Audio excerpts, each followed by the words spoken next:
Bonjour, bienvenue au Champeau. Nous sommes très très heureux ce soir de recevoir Michel Simon. Comme vous savez, Michel Simon, c'est l'historien du cinéma, le directeur de la publication Positif et aussi l'émission Le Masque et la Plume, qui fête ses 70 ans, c'est ça, Michel? Ça fait vous êtes depuis 50 ans. 50 ans. Depuis 70. Très belle émission de France Inter.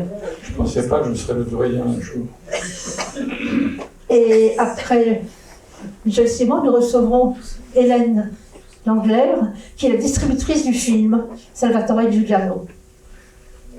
À vous, Michel. Vous asseyez. Voilà, écoutez, d'abord je suis très heureux d'être ici parce que non seulement j'ai écrit un livre sur Francesco Rosi, mais je le connaissais très bien, j'avais une profonde admiration pour lui, et la découverte quand j'avais 25 ans, à sa sortie en 1963 de Salvatore Giuliano, le film date de 62, il est sorti en France un peu en retard, ce fut un des grands chocs de ma jeunesse cinéphilique, avec Hiroshima mon amour, avec 8 et demi, avec L'Avventura, avec The Servant, plus tard 2001 l'Odyssée de l'espace. Ce sont des films qui m'ont énormément marqué et sur lesquels ensuite j'ai écrit plusieurs livres sur les metteurs en scène qui les ont faits. Et Salvatore Giuliano, c'était pas seulement moi-même qui était stupéfait par l'originalité et la force du film, mais c'était le monde entier. C'est un film qui a eu un retentissement considérable. Aujourd'hui, grâce à ce centenaire, j'espère que Rosi va revenir sous les lumières, sous les projecteurs, mais il est un peu oublié quand on pense qu'il a eu la Palme d'Or, qu'il a eu le Lion d'Or, qu'il a eu l'Ours d'Argent, et que tous les metteurs en scène du monde l'admiraient profondément, de Scorsese à Coppola, de Fellini à René. C'était un cinéaste exemplaire, d'une démarche tellement originale, que tout le monde le considérait comme le grand maître du cinéma politique. Donc je suis très heureux d'être là ce soir pour vous parler de ce qui reste peut-être, il a fait plusieurs très grands films, qui reste peut-être son chef-d'œuvre, en tout cas son film le moins contesté. C'était son 3e film, il avait tourné auparavant 2 films de grande qualité, Le Défi et Profession Magliari, qui étaient des films sociaux, également politiques, mais plutôt des histoires à l'américaine, comme les films de Kazan ou de Jules Dassin, des films de problèmes sociaux sur les immigrés en Allemagne, ou bien sur la Camorra napolitaine, mais qui avaient évidemment été très bien considérés, très bien critiqués, mais pas comme un événement. Tandis que Salvatore Giuliano, son 3e film, en 62, a été véritablement une révolution. Il a été montré au Festival de Berlin, où il a eu donc l'Ours d'Argent. Alors, d'abord, il faut dire une chose à propos de Rosi, c'est que c'est un homme de Naples. Vous savez qu'en Italie, les villes, c'est plus qu'en France. Alors, bien sûr, dans les régions, il y a de très grandes villes en France, incontestablement, mais comme il n'y a pas une seule ville comme Paris qui domine la vie culturelle. Il y a une vie culturelle intense à Naples, à Milan, à Turin, même à Bologne, et c'est assez caractéristique de l'Italie. Et Naples, c'est une ville très particulière, parce qu'elle a 2 aspects qu'on retrouve dans la personnalité de Rosi et que vous retrouverez dans ce film.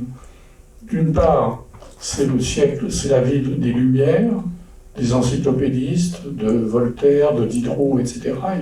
C'est une ville d'avocats, donc c'est une ville où la rationalité est très répandue, en tout cas dans la bourgeoisie, dans les élites, et en même temps c'est aussi une ville de la superstition, des passions, de l'opéra, du bel canto, et d'une sorte de mysticisme en même temps, qui se rapproche d'ailleurs un peu de ce qu'on trouve en Russie. Il y a beaucoup de points communs entre les Napolitains et les Russes. Et Rosi possède ces 2 qualités qui font que son cinéma est assez complet. C'est un homme effectivement d'une très grande rationalité, dont les films, je vous en parlerai tout à l'heure, de celui-ci en particulier, qui procède d'une analyse extrêmement rigoureuse de la réalité politique et sociale, mais c'est aussi un lyrique, un homme qui ne sacrifie pas du tout ne sacrifie pas l'émotion.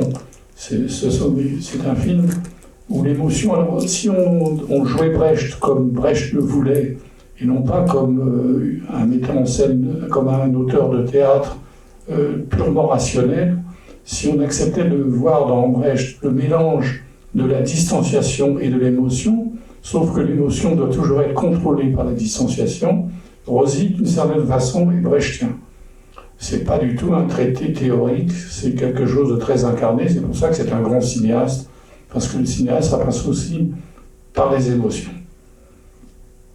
Donc, homme de Naples, homme aussi qui parle tout le temps dans tous ses films de la mort. Vous verrez que le premier plan du film, c'est le cadavre de Salvatore Giuliano, bandit célèbre, qui a tué plus de 1000 policiers, et pas seulement des policiers, mais des militaires, des carabiniers. C'est un homme qui a participé à des hold-up, qui a ramassé des millions de rançons, etc. Donc un bandit de grand chemin, une sorte de Robin des Bois, qui est mort tragiquement, assassiné, comme vous le verrez. Et donc, le cadavre de Salvatore Giuliano, dès le premier plan du film, c'est un peu le cadavre qui revient dans tous les films, pratiquement tous les films de Rosy. Tous les films pourraient s'appeler Chronique d'une mort annoncée, qui d'ailleurs est le sujet de Garcia Marquez, qu'il a adapté au cinéma. Carmen de Rosy, qui est son opéra, c'est également la mort. Cadavre exquis, le titre est suffisant pour dire que c'est pas gai. Lucky Luciano, c'est la mort du grand mafioso américain retourné en Italie, en Sicile. Évidemment, l'affaire Mattei, c'est le grand mania du pétrole qui est mort dans un accident, film qui a eu donc la Palme d'Or.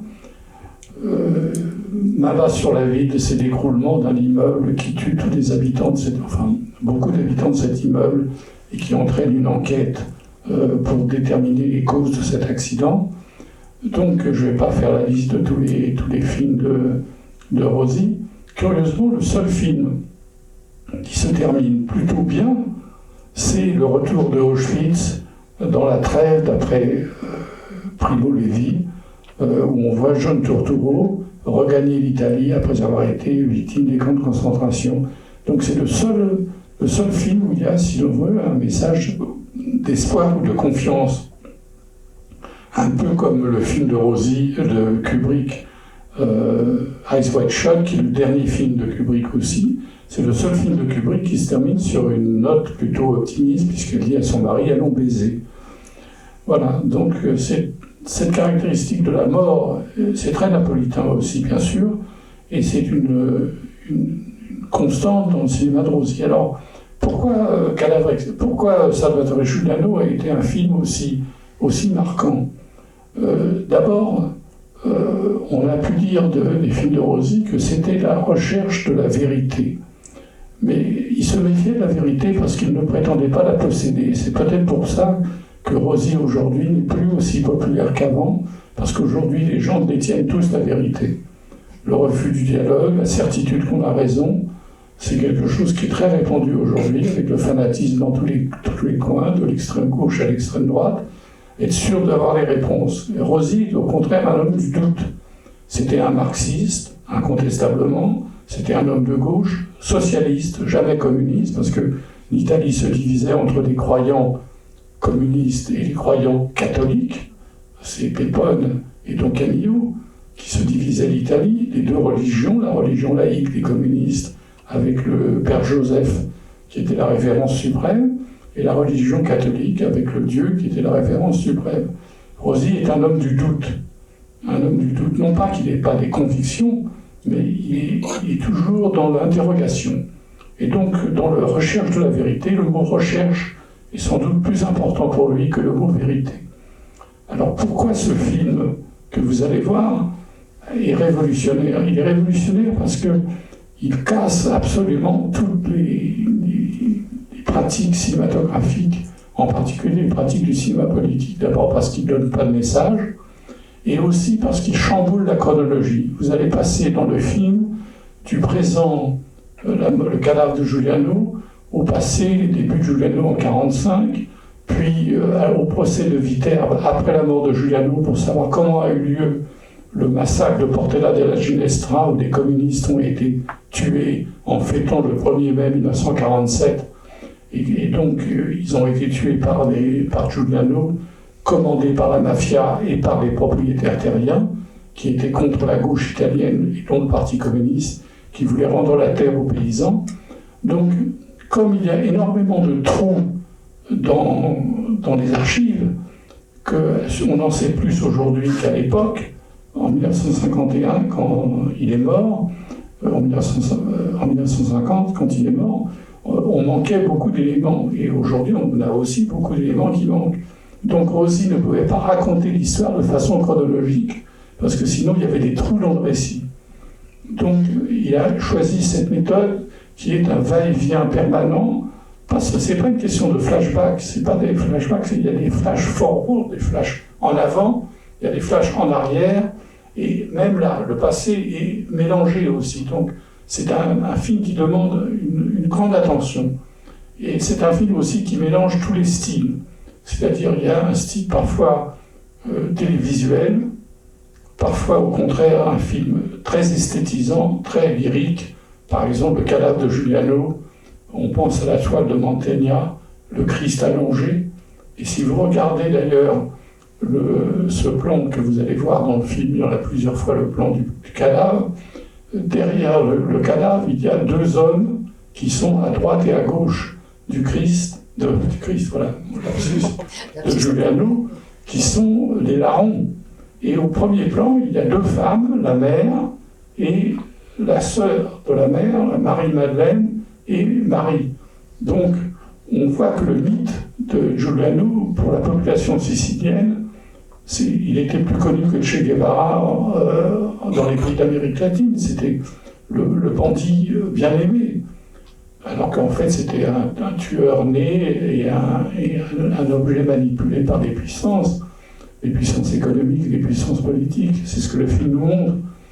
Mais le fait qu'on pouvait faire un parallèle avec le Christ, avec la mère, il y a une scène extraordinaire où la mère hurle de douleur devant le cadavre de son fils. Donc il y avait une référence christique avec des larrons, avec une bande d'amis comme les 12 apôtres qui entourent Giuliano. Il n'y a que des hommes, il n'y a aucune femme, évidemment. À l'époque, bien sûr, dans les mouvements terroristes, il n'y avait pas de femmes. Et voilà, donc il y a une sorte de mythologie qui s'est créée, qui est aussi une mythologie chrétienne. Alors ce qui est curieux, c'est que le film de Rosy, qui était fait pour démystifier Giuliano, en fait, peut-être le seul échec de Rosy, c'est que ça contribuait encore plus à le mythifier. C'est-à-dire que le film, du coup, à cause de ses silences, à cause de ses zones d'ombre, devenait totalement christique d'une certaine façon, mystérieux, etc. Donc ça construisait une sorte d'image mythologique du personnage. Autre chose nouvelle chez Rosy, pas chez Rosy, mais plutôt dans le cinéma mondial, c'est l'utilisation des acteurs non professionnels. Il y a 2 acteurs professionnels seulement dans le film. Il y a Salvo Rondone, qui est le président de la cour d'assises, qui va juger les Picciotti, c'est-à-dire les compagnons de Giuliano, qui a été assassiné. Donc après la mort de Giuliano, il y a eu le procès de Viterbe, près de Rome, où les Picciotti, comme le nom de Picciotta, qui était leur meneur, qui lui-même a assassiné Giuliano, donc qui était un peu Judas. C'était Judas. Il y avait aussi, en plus de Marie-Madeleine et de Marie, et des larrons, il y avait aussi Judas. Et donc, Picciotta, plutôt, qui était entouré de Picciotistes, est joué par Frank Wolf, un acteur américain qui joue le chef des bandits siciliens avec Giuliano. On ne voit jamais Giuliano dans le film. Si on le voit avec une blouse blanche, on le voit à l'horizon, on le voit de dos, mais on ne l'entend jamais parler. Il n'est pas un acteur principal du tout du film. D'ailleurs, le film devait s'appeler Italia 1943-1960. C'était donc une fresque sur l'Italie, sur le sort de l'Italie. car vous savez bien que l'Italie et le Sud, c'est toute une histoire. C'est-à-dire que les Italiens disaient toujours, en parlant des Italiens du Nord, jusqu'à Rome, et après ça s'arrêtait. Il n'y avait pas Naples, il n'y avait pas la Sicile, il n'y avait pas la Calabre, etc. Ils avaient une expression, les Italiens, ils l'ont toujours d'ailleurs, pas toujours autant, mais parce que la situation n'a pas énormément changé. Ils disaient l'Africa a casa, l'Afrique chez nous, l'Afrique chez nous. Et d'ailleurs, quand on voit Salvatore Giuliano, et qu'on voit par exemple la scène qui se passe à Montelepre, la ville natale de Giuliano, à Montelepre, tout ça est en Sicile évidemment, et qu'on voit les femmes de Montelepre se révolter, eh bien, on peut penser à se révolter contre l'arrivée des soldats du Nord qui viennent lutter contre les bandits. On peut penser à l'armée française en Algérie, c'est à peu près la même époque, c'est 62, c'est-à-dire une armée coloniale, quasiment comme justement l'Africa à Casa, une armée coloniale qui occupe le terrain. Donc, l'originalité du film, c'est qu'il y a seulement 2 acteurs professionnels parce que c'était des rôles très compliqués, en particulier les scènes de procès où il y a beaucoup de paroles, etc. Donc là, il a pris 2 acteurs professionnels, mais tout le reste, ce sont des comédiens non professionnels. Des gens, par exemple, le célèbre massacre de Portella della Ginestra du 1er mai 1947, où les communistes, comme je vous l'ai dit, ont été massacrés. Il a demandé aux gens qui avaient participé, les survivants, il y en avait beaucoup, ils n'ont pas tué tout le monde, ils ont demandé aux gens qui avaient manifesté dans la plaine de Portella della Ginestra de jouer leur propre rôle, avec des drapeaux rouges, etc., et de venir réincarner leur bataille, leur manifestation. C'est une chose très caractéristique du cinéma de Rosi que personne n'a fait à ce degré-là. Quand on voit par exemple la scène des femmes de Montelepre, qu'est-ce qui s'est passé? Rosi a demandé aux femmes de Montelepre de rejouer la scène où on venait arrêter leur fils et leur mari. Elles ont refusé. Elles ont dit « Ah non, on ne veut pas revivre ça, c'est trop dur pour nous, on refuse ». Alors il est allé chercher des prostituées de Palerme pour venir jouer les figurantes. Il a demandé, en autocar, ils ont amené une centaine, 150, 200 prostituées pour jouer les femmes de Montelepre. Et quand les femmes de Montelepre ont vu dans les rues de leur village les prostituées jouer leur rôle, elles sont toutes descendues de leur maison pour se joindre aux prostituées en disant « c'est nous les femmes de Montelepre ». Vous voyez, donc il y a une intensité extraordinaire. La femme qui joue la mère de Giuliano et qui se lamente sur le corps de son fils, c'est une femme qui avait perdu son fils dans les mêmes conditions, qui avait été assassinée. Donc elle revivait, comme dans l'acteur studio, elle revivait des émotions profondes qu'elle avait vécues auparavant avec la mort de son fils. Donc il n'arrêtait pas constamment d'utiliser uniquement des gens du pays qui jouaient leur propre rôle, ce qui était une révolution absolue. Voilà. Donc, si vous avez quelques questions à me poser, je suis sûr que j'ai oublié beaucoup de choses à vous dire, parce que je pourrais parler pendant des heures sur ce film, mais je pense que Rosi a expérimenté là quelque chose d'assez exceptionnel, et je ne pense pas du tout qu'il ait des disciples. J'ai de l'admiration, de l'estime pour Ken Loach, j'ai de l'estime pour Costa Gavras, j'ai de l'estime pour Oliver Stone. Tous ces gens-là ont tous une admiration très grande pour Rosi. Mais je pense que par rapport à son cinéma, ce sont encore une fois peut-être moins Oliver Stone dans Nixon par exemple, mais ce ne sont pas des gens qui posent vraiment des questions, c'est des gens qui donnent des réponses. Ils ont globalement raison, mais c'est tout de même un cinéma plus confortable parce qu'on est du côté des bons contre les méchants. Chez Rosi, ça n'intéresse pas les bons et les méchants. Ce qu'il veut, c'est analyser les rapports de force et la mainmise de la bourgeoisie ou la mainmise de l'État sur les citoyens. Au fond, il rejoint ce que les grands dramaturges du passé, c'est le sujet de Shakespeare, c'est le sujet de Corneille, c'est le sujet de Brecht, c'est le grand cinéma, c'est le grand théâtre politique, qui pose des questions en permanence, qui s'interroge. Si vous allez voir les pièces de Shakespeare aujourd'hui, vous verrez le même souci. Alors je ne dis pas que Rosy est Shakespeare, personne n'est Shakespeare. Ça n'existe pas de Shakespeare. Mais je veux dire, il est dans la lignée de ces grandes interrogations sur le réel et de mettre en relation les causes et les effets, les antécédents et les conséquences. Donc c'est un cinéma qui demande encore une fois une participation, et je crois que Rosy était très pédagogue. Il souffrait beaucoup que depuis Berlusconi, la télévision italienne était devenue abrutie et qu'on ne passait plus les films du passé, parce que lui, il faisait des films vraiment pour dialoguer avec le public, pour enrichir le public, pour le faire réfléchir. Et je crois qu'il souffrait beaucoup de la perte de ce public.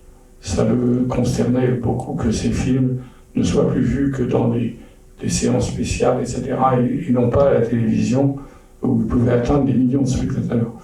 Donc c'est un homme qui a été, dans la deuxième partie de sa carrière, il a fait de très beaux films, mais il s'est tourné plutôt vers la mélancolie, vers la tristesse, vers une sorte de rapport à la beauté aussi, comme dans Trois Frères ou Le Christ s'est arrêté, Éboli, qui sont des chefs-d'œuvre, mais d'un autre tempérament qu'un film comme Salvatore Giuliano, en noir et blanc, avec comme Leonardo Sciascia, le très grand écrivain sicilien, disait que c'était le plus beau film jamais réalisé sur la Sicile, le plus précis, le plus documenté, pas documentaire. On a parfois dit c'est du cinéma documentaire. Non, c'est du cinéma documenté, c'est-à-dire il part d'archives, il part d'une recherche énorme avec ses collaborateurs, et ensuite, à partir de cette recherche et de tous ces éléments, il construit un scénario achronologique, distancié, mettant en jeu différentes époques, etc. Et donc ce n'est pas du tout une recherche purement factuelle, c'est une recherche aussi intellectuelle. Voilà, je voudrais signaler aussi la collaboration du plus grand, peut-être le plus grand chef opérateur italien, Gianni Di Venanzo, qui a fait la photo de Un bas sur la ville de Salvatore Giuliano, qui est mort très jeune, et qui a été remplacé auprès de Rosy par Pasqualino De Santis, qui est un autre très grand chef opérateur et qui était le cadreur de Gianni Di Venanzo. Je voudrais signaler la musique exceptionnelle de Nino Rota. Qu'est-ce que je raconte? Pas Nino, c'est absurde. C'est le musicien de Fellini.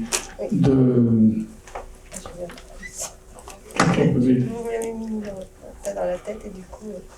Piero Piccioni. Voilà. Piero Piccioni, extraordinaire musicien, qui a travaillé, qui a fait 150 films, qui est un peu éclipsé aujourd'hui par évidemment Ennio Morricone, qui est un très grand musicien aussi.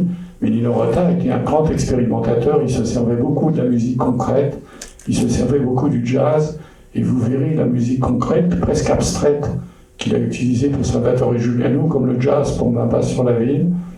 Et Rosy disait qu'en écrivant Salvatore Giuliano, il était obsédé par Stravinsky, par le Sacre du printemps. Ça peut paraître bizarre, mais justement les dissonances de Stravinsky convenaient parfaitement à ce mélange de documentaires, d'extraits de documentaires, extraits seulement de distanciation, de lyrisme, etc. Ce style exceptionnel que vous allez découvrir pour certains et revoir pour d'autres. Quelques questions, et puis je vous laisse le film. Oui. En parlant de manque d'héritier de Rosy, je pensais à Gianfranco Rossi, celui-là qui fait des documentaires. Mais justement, il ne peut pas être un héritier de Rosy puisqu'il fait des documentaires et que Rosy... Il fait des documentaires un peu poétiques, c'est pas du tout les documentaires. Oui, je sais. Mais dans une autre façon, mais c'est le seul, pour moi c'est le seul metteur en scène qui l'approche un peu. Il approche un peu, oui. Voilà. Non, mais j'ai beaucoup de respect pour Franco Rossi, oui. De Zessi. Mais en tout cas, François Truffaut, qui a été presque toujours un très bon critique, avait détesté le premier film de Rosy. Il avait dit en scène du défi, et il faut préférer Franco Rossi, parce qu'il y avait un troisième un troisième Italien qui s'appelait Franco aussi, que tout le monde a oublié. Enfin, personne n'est prophète.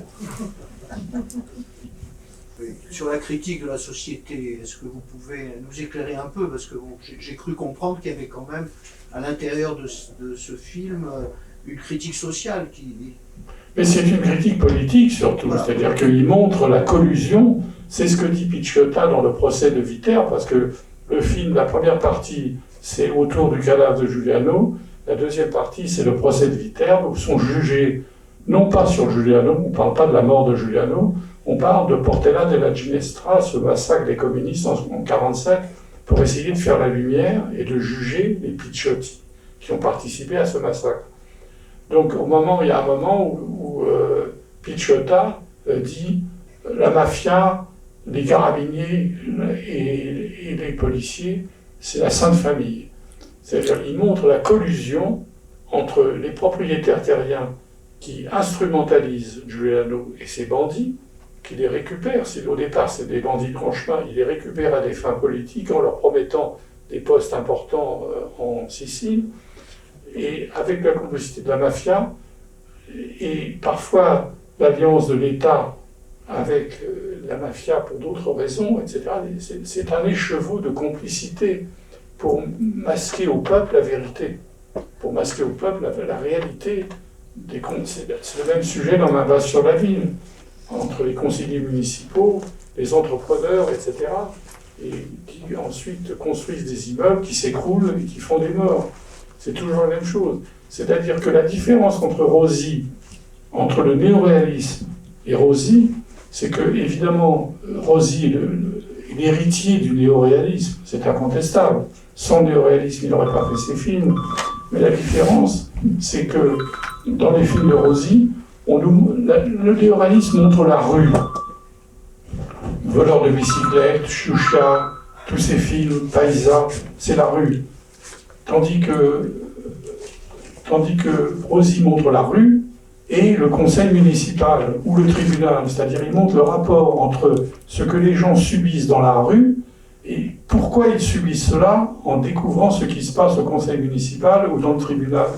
C'est ça, il met en relation les ignorants, pas de leur faute, les ignorants par l'éducation, par le fait qu'ils n'ont pas les accès, entre d'une part les ignorants et les sachants. Et donc c'est une critique, c'est pour ça que c'est une critique de classe. C'est du grand cinéma politique de dénonciation. Mais évidemment, encore une fois, c'est un cinéma qui demande une concentration et une attention. Je ne dis pas qu'on comprend toujours tout dans un film de Rossi, mais on va le revoir comme vous. Peut-être certains d'entre vous. Bonne projection. Merci.